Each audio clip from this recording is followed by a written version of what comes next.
Welcome to the Scaleup Valley podcast, where we bring the best of the best to help you scale your business from 1 million to 1 trillion. Today, we have a very special guest. His name is Aviran Yaacov, the co-founder and CEO at EcoPlant. Aviran, welcome to the show. Hi. Thank you for hosting me. It's a pleasure. And let's get to know more about yourself and about EcoPlant. So maybe we start with your background and why did you found EcoPlant? Yeah, so I'm coming from the IT background. I used to work with the SAP a few years before I started EcoPlant.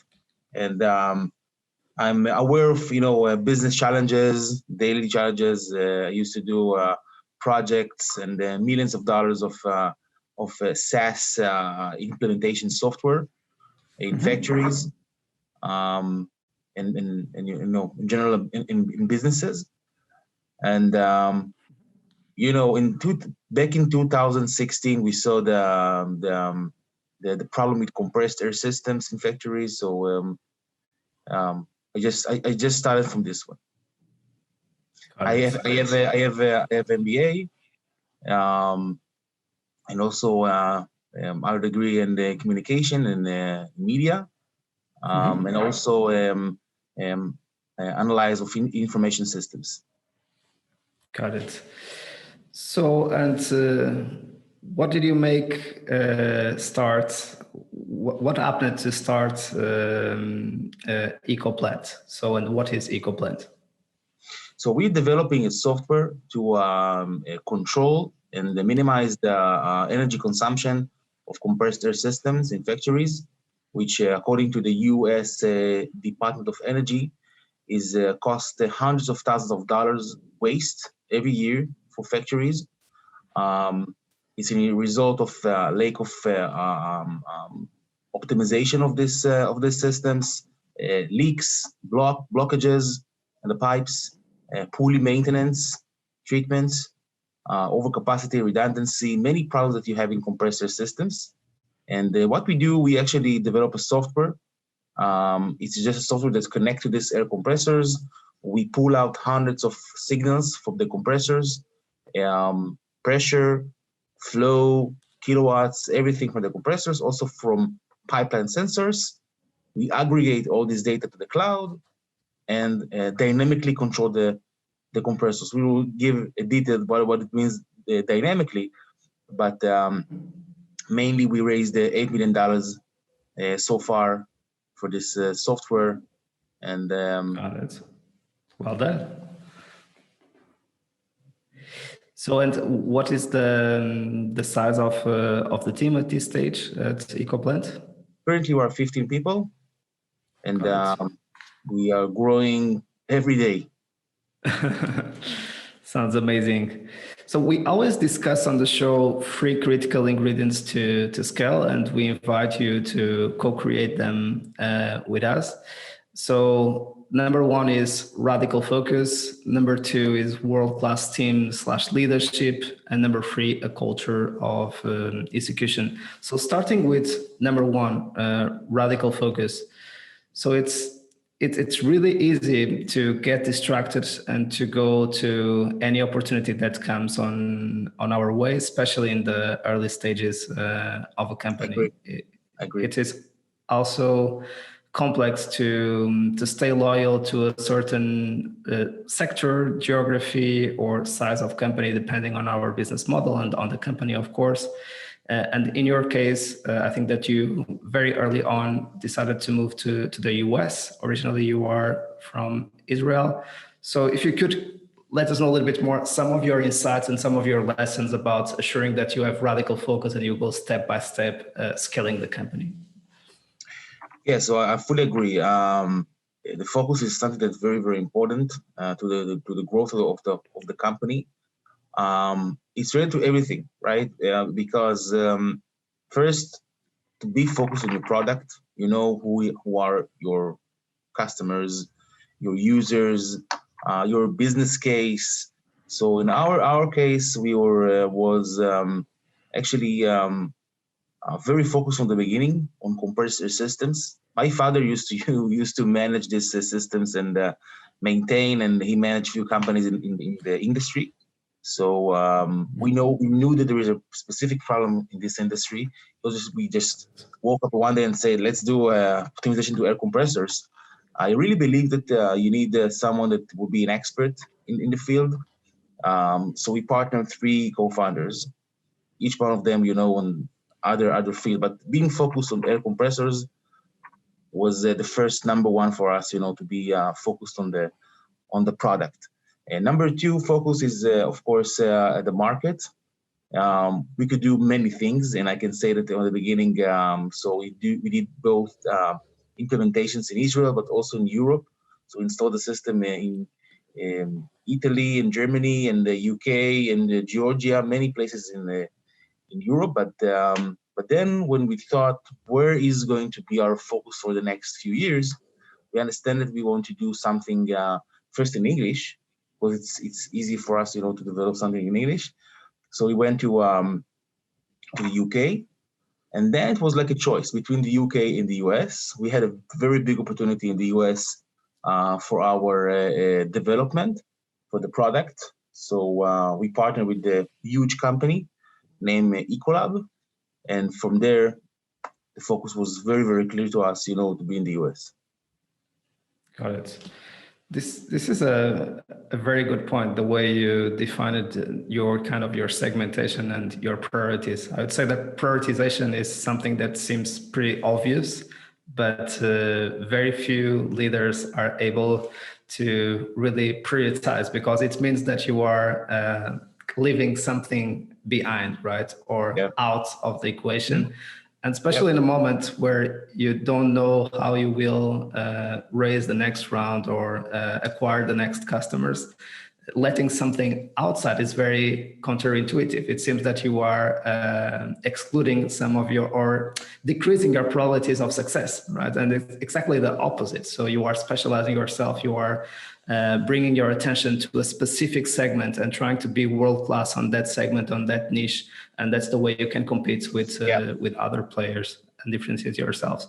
And what I loved about what you just said was, first in English, and then we need to decide between the UK and the US. So from my experience working with a lot of scale-up leaders, there will be a huge temptation to say, let's do UK and do US. So we have already kind of segmented it. So it's just UK and the US, where we are saying no to everything else. So I like the kind of focus that you just brought to the equation. So number 2 is really that world-class team, and you already introduced it, that you started with 3 co-founders. Maybe it should be a good insight to share a little bit more about the way these 3 co-founders, how are you organized in terms of functions, or what are the areas of the company that you covered in the beginning, and how is it evolving now to, let's say, the leadership team 1.0, as I like to call it? I'm sorry, something with the video. Can you repeat the question? Yes, absolutely. So I was asking you. You introduced it that EcoPlant was founded by 3 co-founders. Yeah. So maybe first question is, what were the responsibilities or the roles of each of the co-founders in the company? Yeah. So each one of them, we took different roles in the company. I'm the CEO, and in charge of the sales and the fundraising money, mainly. The other co-founder is, it's my father, as I said. He's a compressor expert, so he's like a more like product expert in our case. And Yaron, which is the third one, he's the CTO, so he's in charge of and manage all the R&D team. This is Doug there. Got it. I didn't know about that, but let's improvise a bit. How is the sensation of working with the father in a high growth company backed by VC mindset, right? Yeah. So in our case, my father is not involved on the daily business management. So He's more again. He's more focused on the product side. He he's just there. He doesn't. He's not participating in the management or board meetings. It's very very important for us to separate those two things. So he's really really focused on the product growth and definition and stuff like that. So we see we try to separate those two things, family and business very much, Right. and so far with success. And mainly working with the father, I feel it's a privilege for me, to working with my father. It's amazing to see that his dream is coming through, like years and years, and you just see it, and it's really great.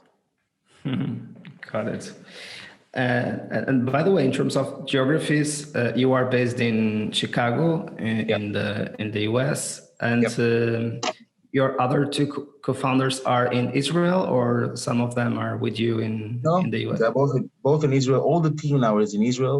Got it. The R&D team and the management all in Israel. But now we are starting the US headquarters. So we're recruiting also again Cool. local team here. Got it.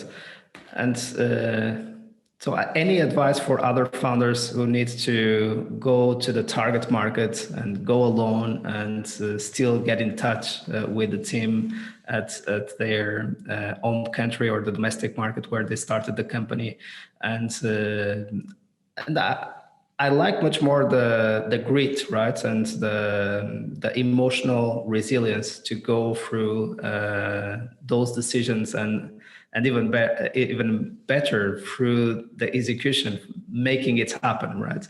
So, any nice experiences or any advice that you would give to other founders who might be resisting to go to where they know they need to go? Yeah, just do it. Just move. That's it. Simple. Very simple. It's like when I started the company, people told me, you will never success to manage and do like a new startup and working with your daily job, and they was right. So it took us 6 months. I don't say just quit your job or just move to another country right away. Right. Build a plan, build a sustained plan for you and for your business to success. And just, after you make sure that you have everything ready, you can move. Is the same thing like, you quit your job and then, starting the business. You can't do your business if you are not full-time employee and if you're not there in the market. You can tell a lot of stories. And I can say for personal experience, it could not work. It could work maybe for a short time, for a few months. Mm-hmm. That's it. Especially now, by the way, with the COVID, I think it's like illusion that you have everything like remotely, Zoom, Right. like do the business discussions. Nothing happened from my perspective if you're not actually in the market. So and even of course it really depends on your industry. But still, I'm a strong believer that you need to be in the market. Right. And I think that this is even related with the radical focus, but also on kind of how to stay together as a team and how to have each member of the team doing what needs to be done and really, how can I say, having a strong loyalty around the mission and the vision of the company and really having a strong belief. And that's what you are showing when you just go, what you say, that's what needs to be done. I just do it. That's it. Simple. But why? Another question that a lot of founders would have and a lot of CEOs would have was, what city should I choose in the US? Of course, it will depend on the vertical, but why Chicago for you? For us, it just it's because it's you have a lot of the legacy industry, the manufacturing industry around here. So yeah, it was, and you just fly 1 hour for everywhere. So go everywhere. Right. So it's like the it's the obvious choice for us. Got it. So it's kind of the industrial hub, and at the same time, it's close to the other hubs. Yep. Okay, got it. And so I was kind of on inside the world-class team component or ingredient. I was kind of moving through this transition from a founding team to the first version of the leadership team. So having the three co-founders, in your case, the three co-founders already cover a lot of the functions. But sometimes if you have a solo founder or just two co-founders, very early on, you need to bring other leaders to the first version of the leadership team. So what was the first leader that you have hired after the three co-founders to the leadership team? So developers. We hired the developers. It was actually two developers that we hired for the company. And also to kind of business development after them. So we're the co-founding team, those two developers, and then business development. This was the first hiring.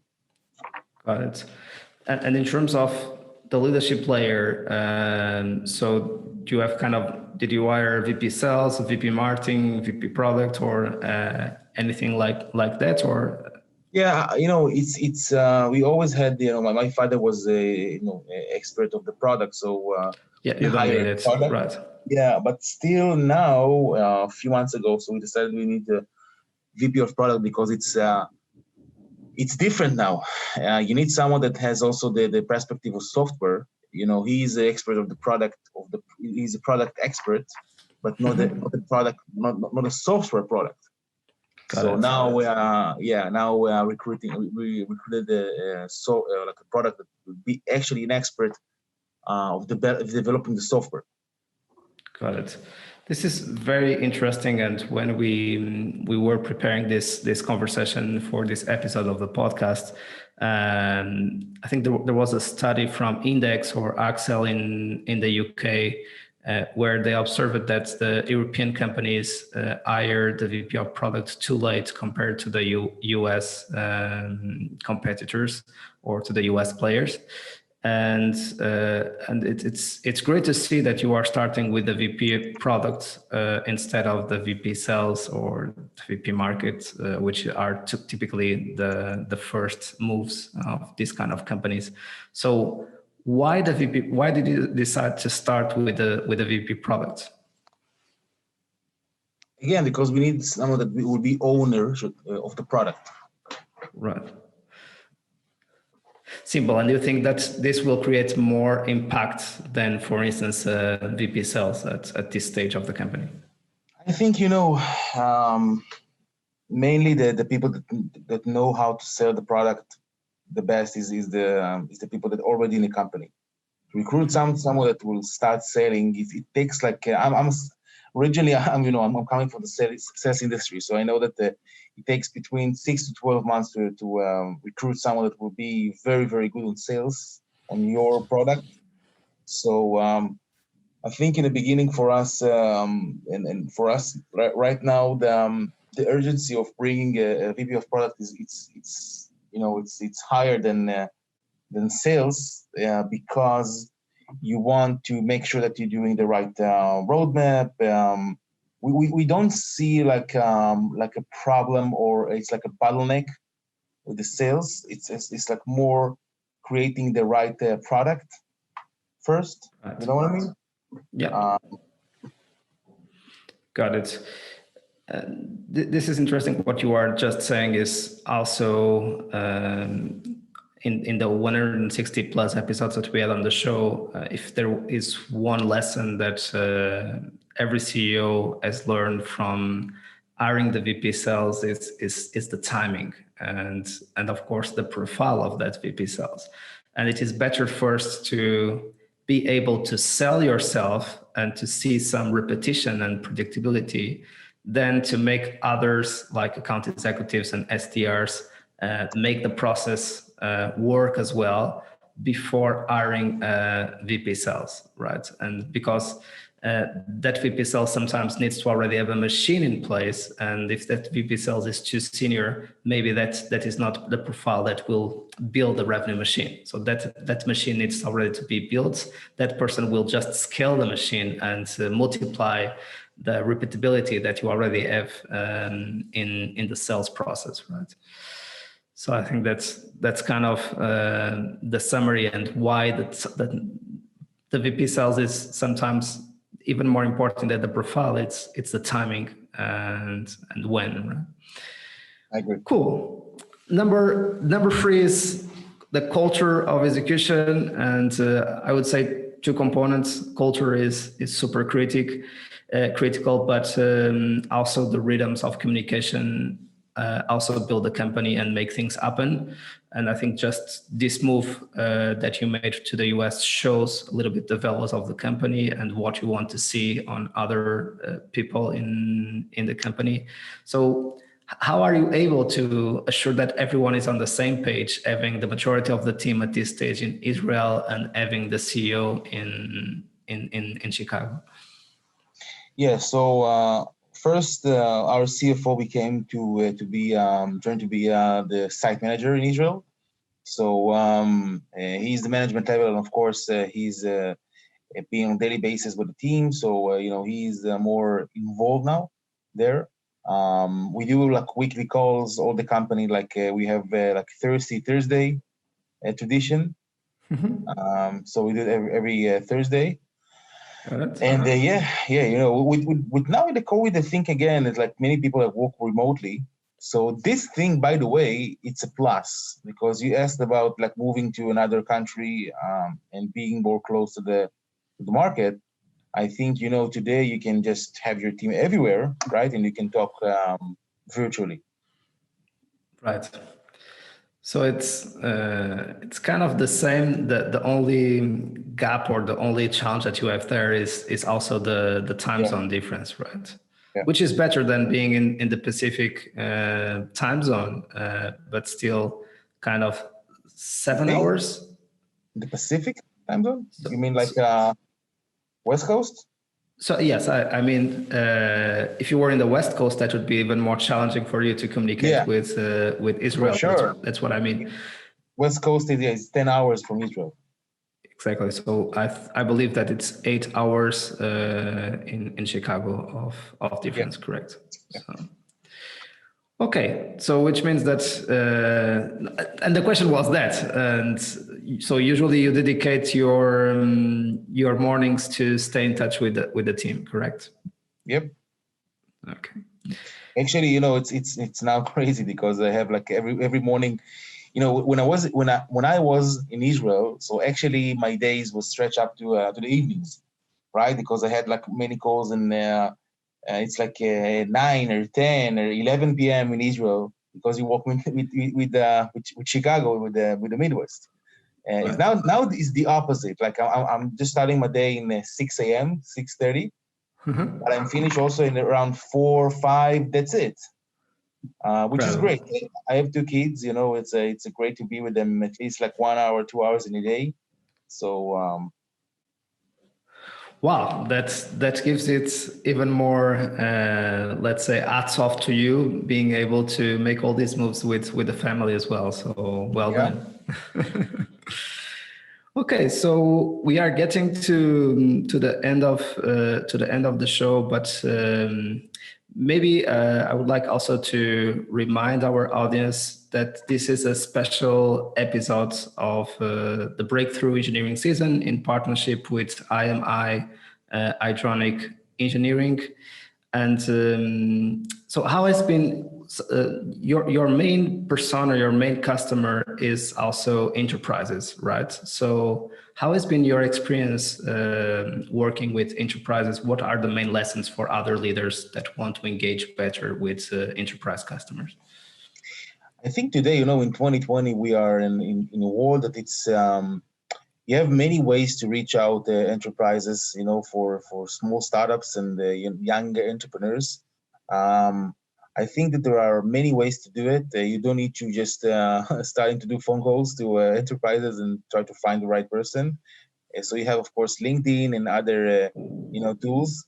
But from my perspective, I think, it's very, would be very beneficial and do some shortcuts if you take like a very, very good acceleration program.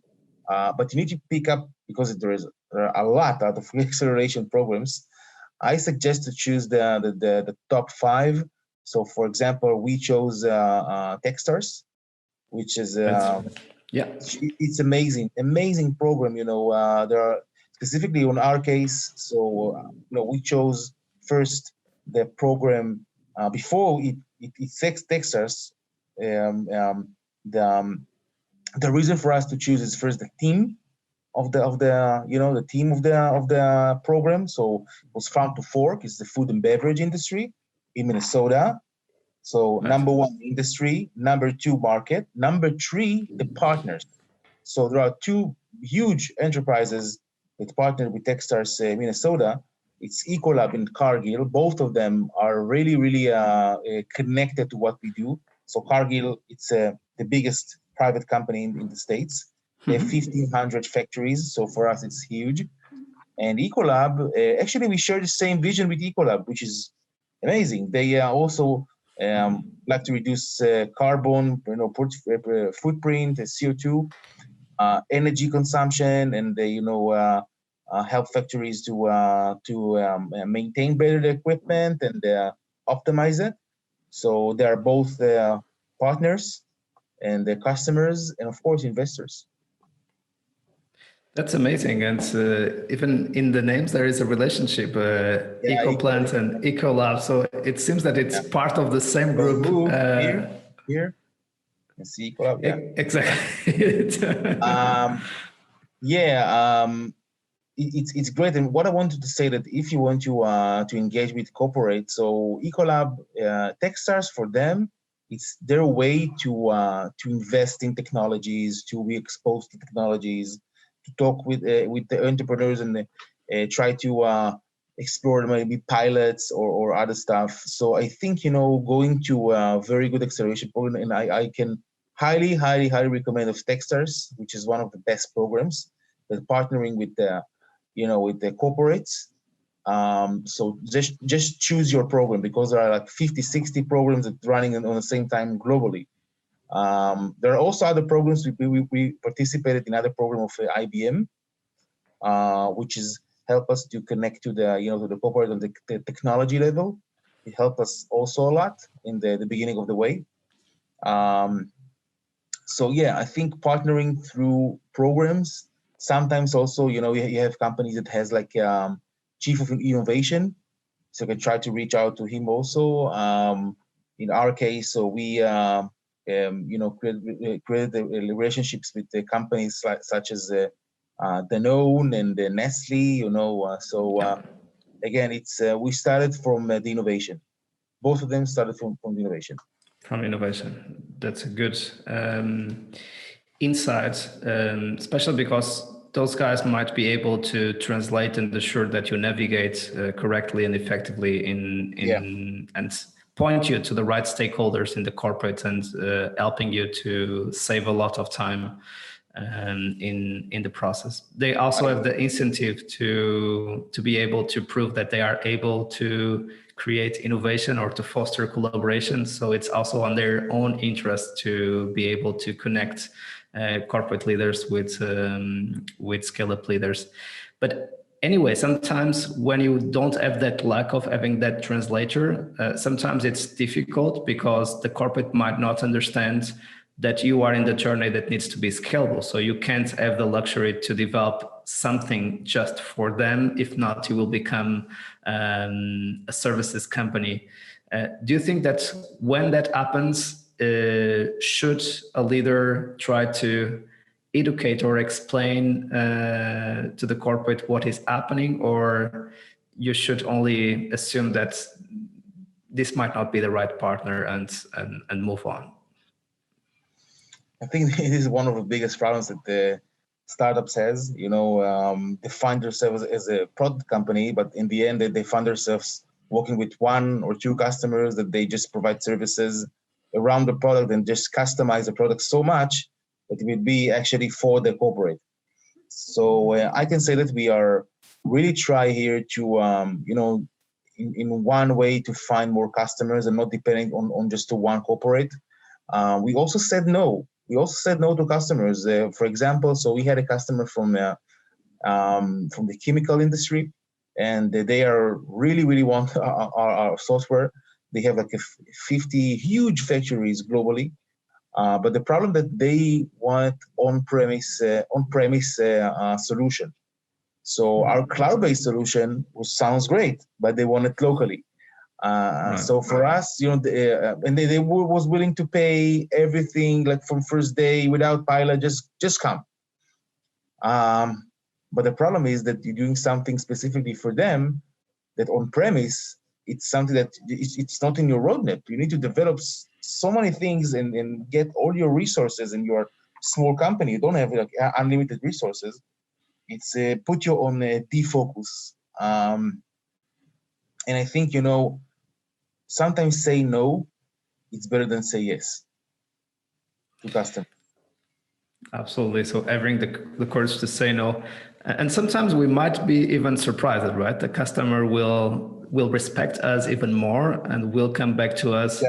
Look, maybe we can live with your standard solution, and with small tweaks we can get there. So let's try to find out a new way of collaboration. So we don't need to ask you to demand so much at this stage from you. I agree. So that's cool. And all right. And so we are coming really to the end of the show. And I just wanted to, of course, ask you, what are the main challenges for the future before I do the wrap up with our favorite question? Yeah, so I think, the challenges, of course, is keep expanding and see how we can take the product from 100 to 1,000.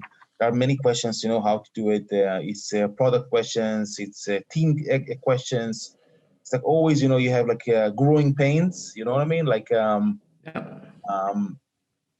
I think, for us, like now the challenge is to expand the team in the US, we're starting here, the team, choose the right partners. We have huge opportunities in front of us right now. So we need to make sure that these first customers in the US, they are satisfied, they're happy.